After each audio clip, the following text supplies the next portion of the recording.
This is my dear friend Jossie. She plays clarinet as her principal instrument, as well as crotales, pump organ, and some percussion, and she sings and plays electric bass. And this is Jeff, who plays mostly upright bass and drums and pump organ and sings. My name is Ben, and I play mostly guitars and sing and organs. The freshman year of our college days, I met this guy. We were doing late night DJ shifts on the radio station, the college radio station.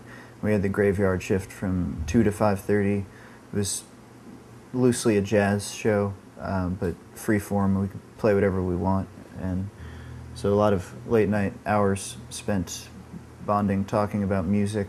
The band sort of gradually evolved over many years, and I think we started taking it more seriously after we left school and decided we want to play music, make a living, make records. And in the first record we were making, Jossie here was called in to play some clarinet and to sing. We knew that she was a great musician. I'd taken some classical composition courses with her. And so we brought her into the band, and slowly she started sitting in at gigs and things like that, and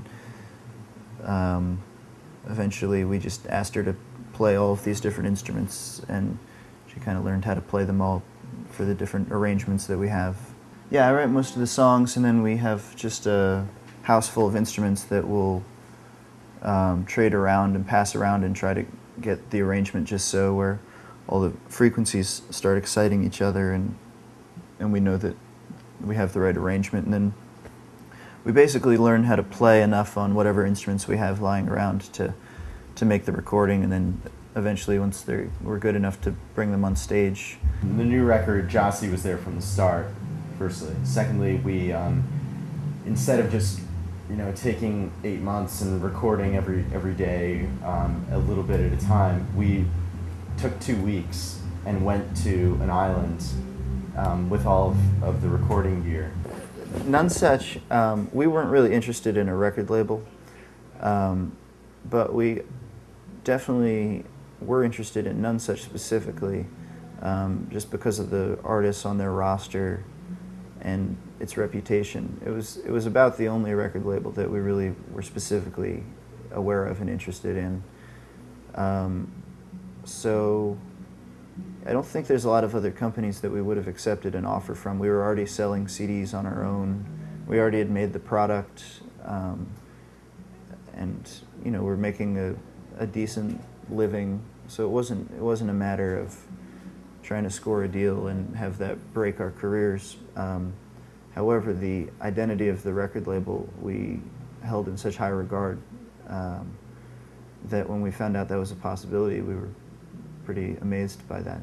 More people know about us, and so that means we have better shows, because when people come and see us, they've already heard a few tracks, or they've heard from a friend that we're a band that's worth seeing, and I think we'll see this tonight at the Bowery. People are there to support us, and so if we start slipping a little bit, they're with us.